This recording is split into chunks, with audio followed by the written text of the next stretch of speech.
or part 2 of the series, how does nose work हैन. So how does nose work को part 2 को लागि हामीले यो सानो पपीलाई चुज गरेका छौं हैन. एन्ड यो पपीसँग मैले एक सेसन नोज वर्कको काम गरिसके. सो नोज वर्कको काम गर्नलाई तपाईलाई के चाहियो? पहिला अब्जेक्ट हैन, तपाईको स्मेल भएको अब्जेक्ट. इन दिस केस मैले मेरो मोटरसाइकलको चाबी युज गरिरहेको छु. एन्ड देन फुड हैन. र यो पपीलाई के विश्वास दिलाउनु पर्यो? यो अब्जेक्टबाट नै फुड आइराछ हैन. सो त्यो विश्वास दिलाउनलाई younger the puppy easier for you हैन, बिकज ठुलो कुकुरलाई थाहा भइसक्छ कि तपाईको खाना चाहिँ तपाईले हातबाट दिइरहनु भएको छ भन्ने कुरा.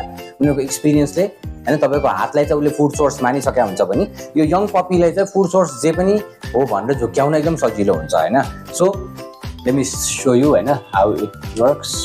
सो एउटा हातमा मैले फुड लिए अनि यो पपीलाई यहाँ र्यान्डमली छोड्दिए. उले त्यो चाबीलाई सुँग्न थाल्यो. सुँग्ने बित्तिकै मैले खाना फाल्दिनु पर्ने, अलिकति ढिलो भयो. सो यसरी मैले खाना फाल्दिदै गएँ हैन. अब यो पपीलाई के भइसक्यो? त्यो चाबीबाट आइराछ कि क्या हो भनेर she is already targeting. I'll let her run around for a while because this is our second session हैन. I'll not feed यो भन्दा फ्रिक्वेन्टली फिड गरेर हामीले फर्स्ट सेसनमा चाहिँ यो भन्दा नि फ्रिक्वेन्टली यो चाबी नजिक आइपुग्ने बित्तिकै फिड गर्ने गर्छौं भने अब सेकेन्ड सेसनमा चाहिँ I'm feeding less. But this is how it starts हैन.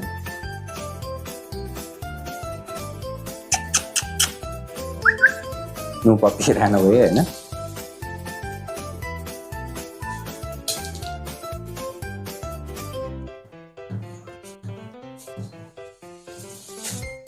के छ टमाटर?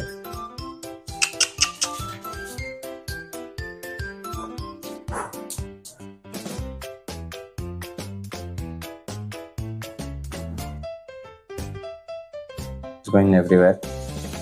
I'm not feeding all those, हैन. No need that.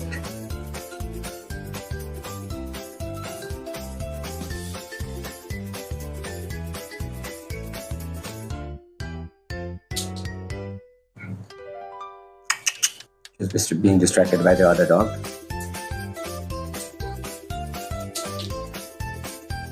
And look at how that puppy's good girl.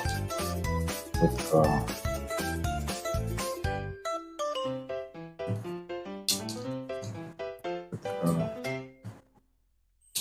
Good girl.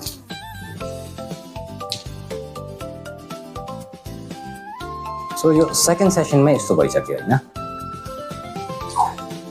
Again यसमा दुईटै कुरा छ. एउटा तपाईको ट्रेनिङ टेक्निक, अर्को ब्रीड, अर्को अब यिनको एज हैन.